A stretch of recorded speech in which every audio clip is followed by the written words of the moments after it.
So to replace the engine oil on my Honda VFR 750, this is the R model, I will need a few things in advance.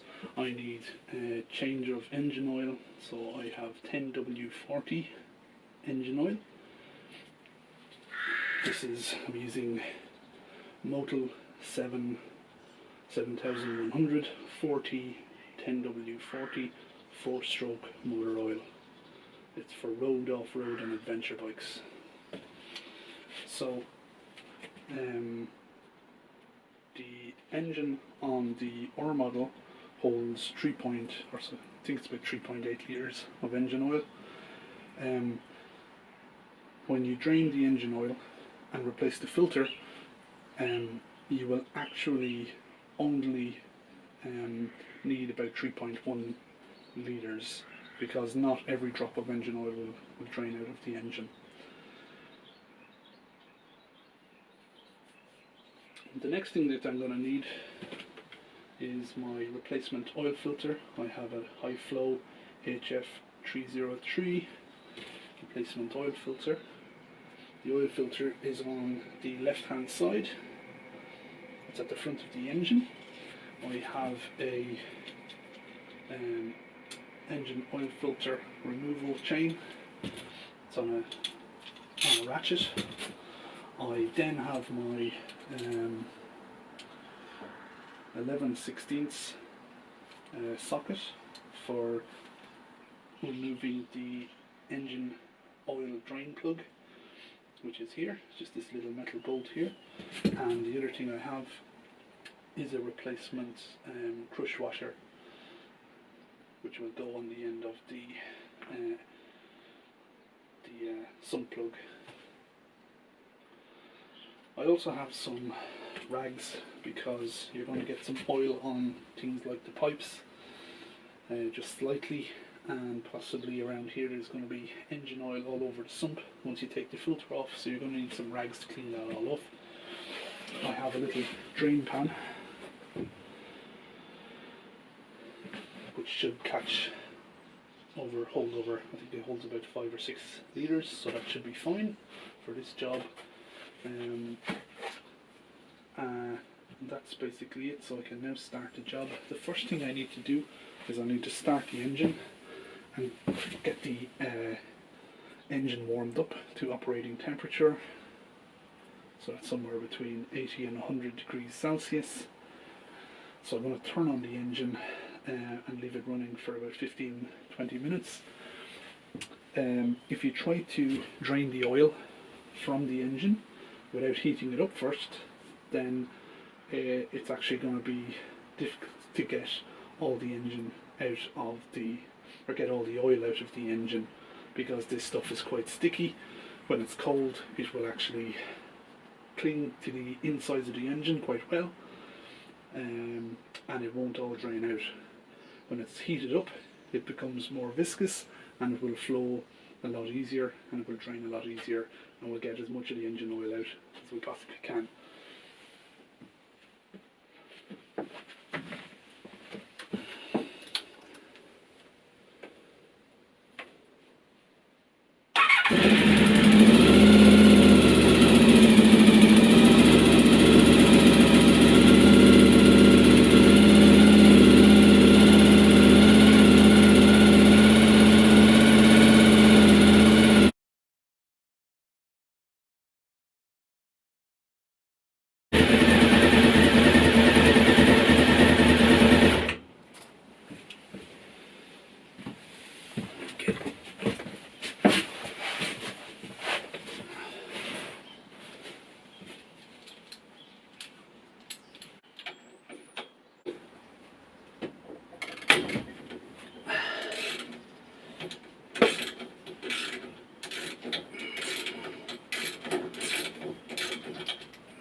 That was way too tight.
it's at about 61 degrees Celsius. Okay, so the oil is out there now from the drain plug. I'm just going to put this back in just temporarily. I'm not going to tighten it up.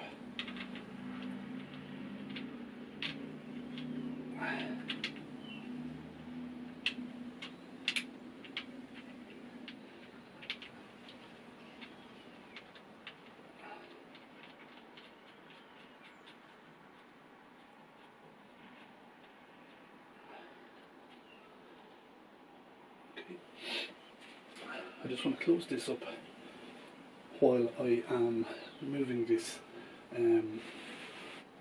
oil pan, the collection pan, and I'm putting it under the oil filter, which I'm now going to remove. I'll come back here and I will actually remove this again. There's probably going to be some oil building up over the next couple of minutes, so I'll remove that in a few minutes. Okay, so I've put my drain pan underneath where the oil filter is going to be, and I take my wrench with the oil chain remover, or the oil filter chain remover. So I wrap it around it. Just a bit tight there actually. Okay, and I just twist. It's not too tight, as it should be. Okay, let's be careful, there's going to be oil spilling out here. The oil filter could be quite hot as well, depending on how much you let the engine heat up, so just be careful. This one's about 50 or 60 degrees, so it's not too bad.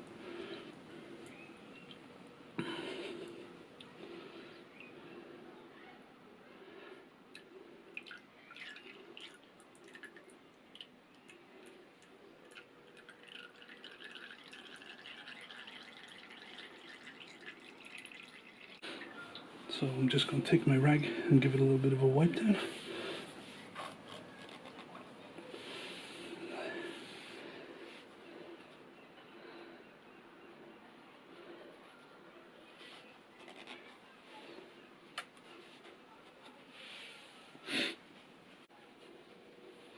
I'm just going to wipe around the rim where the oil seal is meant to sit. Make sure that's nice and clean.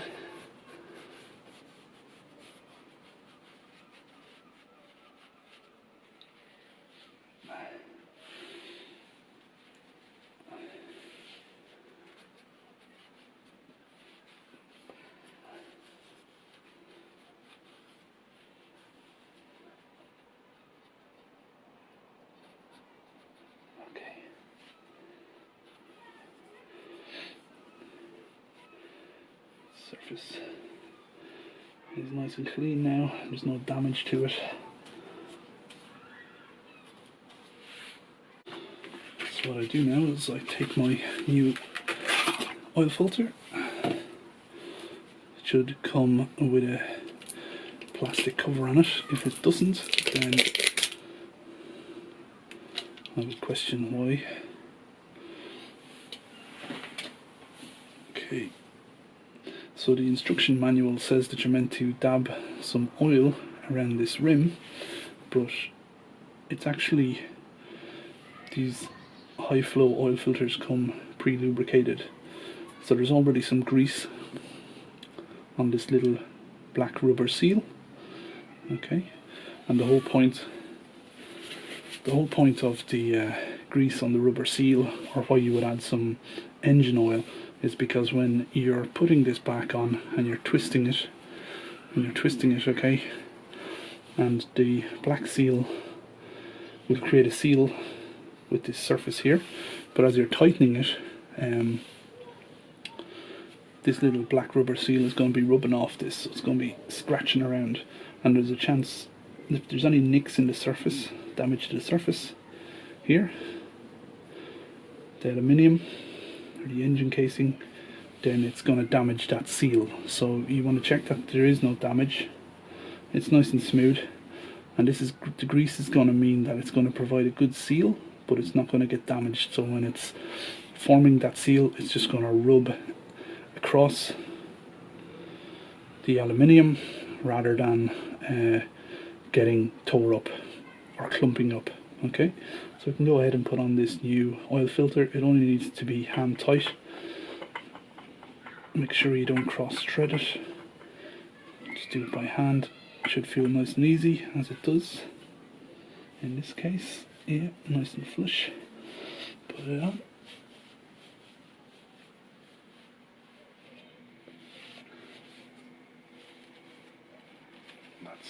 That should be fine. Okay. That should be good. I don't need to go any tighter than that for the moment. When I put my new engine oil in, I'm going to run the engine for a day or two. Run it a few times and I will check that there is no oil leaking here. So before I do those checks, make sure it's nice and clean here, that there is no residue of oil, which might give me a false impression that there is an oil leak. So clean that off. It should be nice and clean. Again, it's only hand tight. Don't need it any tighter than that. Right, so let's go back around and let's drain the oil again. I'm going to remove that bolt. I'm going to put on the new crush washer and I'm going to then tighten that bolt back up again for the drain bolt. Okay, so I'm going to remove the bolt now again and drain out that last drop of oil.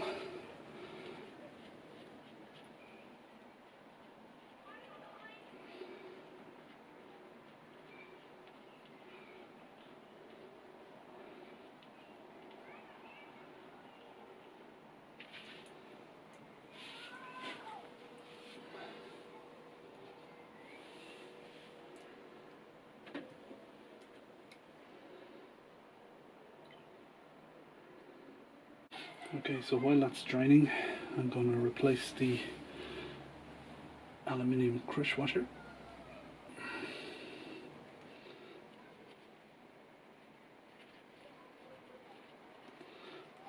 The role of the crush washer is to form an oil seal, a good oil seal, so it's a soft metal, and once you tighten it,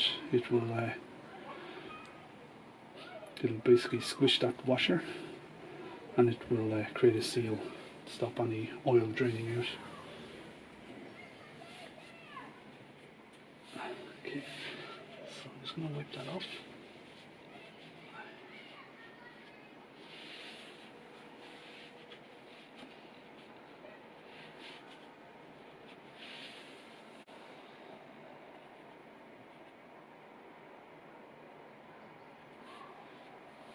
So my new aluminium washer, crush washer, is slightly too big. I got this, I ordered this for this specific model and they've obviously sent me the wrong one. I ordered it online, so it's the wrong one. It's just not a tight fit, so I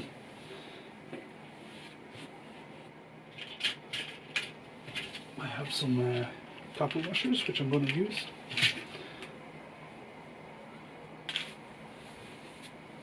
Let me check and find the right size.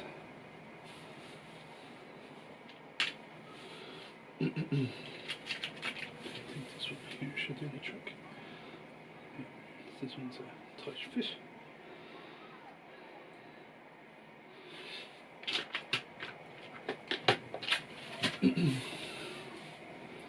As far as I'm aware, the copper washer is the crush washer as well. It's a slightly harder metal. Is the only thing, but it will do the same job. Now, next tool I need is my torque wrench. I need to tighten this up to a torque of 38 Newton meters.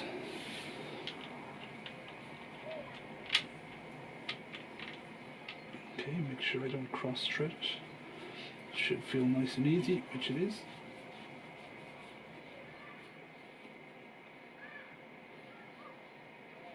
Okay, move my oil out of the way. So I've already set it to 38 38 Newton meters on my scale here. So just get in and tighten it.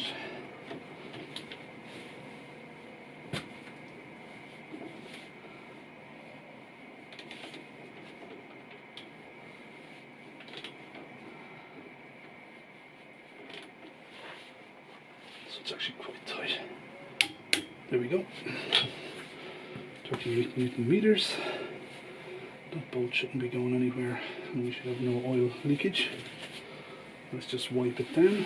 Again, I'm going to turn the engine on, set it running, and I'm going to check that there is no oil leaking out from this bolt over the next couple of days. So make sure this around here is nice and clean so that there's no traces of oil that can give a false impression that there's an oil leak. Okay, nicely done. Let's just check that one more time.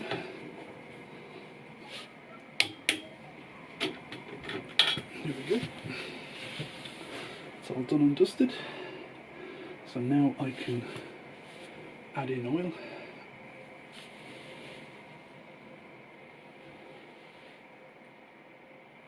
So I am just going to remove this cap here, the oil filler cap, which is just above the clutch. There's my oil filler cap.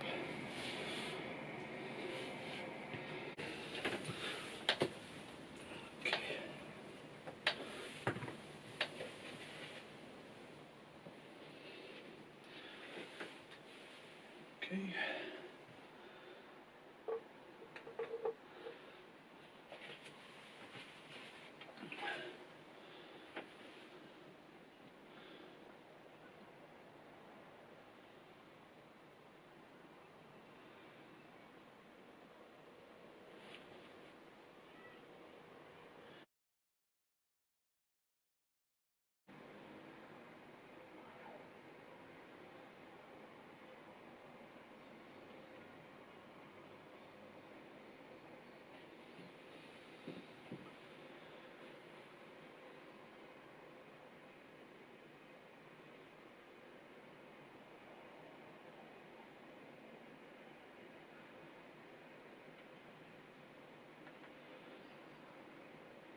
Okay. So I almost have 3 litres poured in. So I'm just going to check the oil level here with a little dipstick here.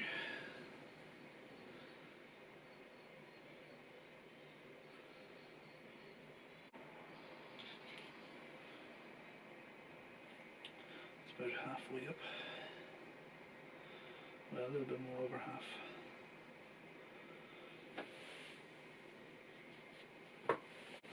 So just pour in the remaining ones.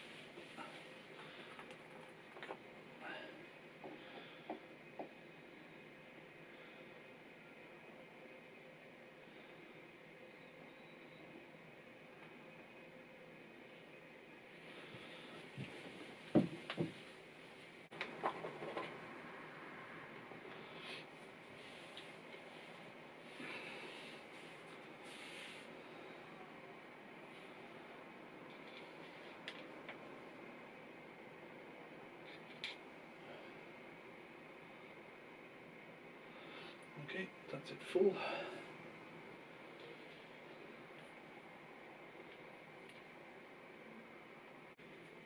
Close that dipstick up. Doesn't need to be too tight.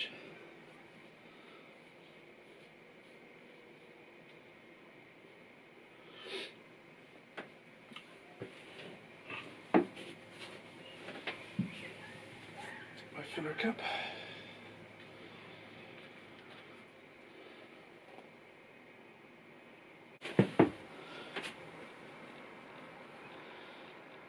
Check it for oil leaks. All good. Okay, let's start the engine.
Okay, so I've checked the oil drain plug and the oil filter, and they're all nice and dry. So that's the oil changed in my VFR, along with the oil filter, for at least another year.